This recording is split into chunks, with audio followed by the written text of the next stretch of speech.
Narito nga ang pag-call out ni Direk Daryl Yap kay Vice Ganda, pati na rin sa mga It's Showtime hosts and staff. Ayon sa kanya, pinagmukha niyong sinungaling, paano na po ako? Ito ang naging pahayag ni Christine sa nag-viral na video kung saan umiiyak ito dahil nga di umano ay tila siya pa ang nabaligtad sa naging pahayag ni Vice Ganda kamakailan lamang.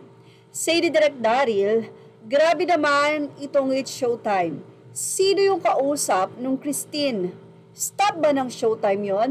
Librarian or cashier na hinihinga ng promissory note? Tigas ng mukha nyo. Makitungo sa kapwa.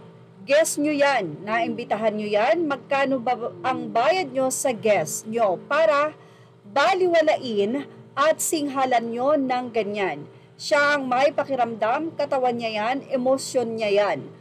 Mas kayo ang nakakaalam. Mas pinili nyo pang magmukhang tanga, magpaliwanag kesa umamin sa pagkakamali. Nasobrahan kayo ng Pride Month. Matapos nga ang viral na pahayag na ito ni Vice Ganda, ay nanahimik na nga ito, lalong-lalo na't alam niya naman nag-viral sa social media ang nasabi nga pong pahayag niya.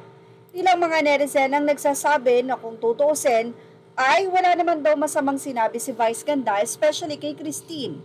Kung tutuusin nga daw ay pinagtanggol pa ni Vice itong si Christine.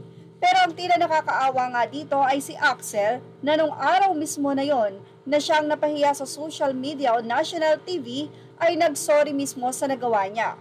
Pero kung titignan nga daw ay tila beso-beso lang naman ito at nabigyan lang ng kahulugan dahil sa naging reaksyon ni Vice at ng ilang hosts ng It's Showtime. Isang writer din at mariner ang nagpahayag ng kanyang saloobin hinggil dito. Aniya to Vice Ganda, if you and your company find so much fulfillment by shaming innocent people on national TV, congratulations! You have just earned the highest distinction award in the expense of other people's peace and reputation. Hindi naman kami Killjoy Vice. In fact, we are hailed as the happiest people in Asia. Nasa dugo natin ang pagiging masayahin, but as long na may mga taong kailangan mong ipahiya on live TV, walang pwedeng magsaya. Anyway, ano po ang masisay nyo about dito? Siyempre, importante ang inyong opinion na attraction, kaya naman ilagay ito sa ating comment section.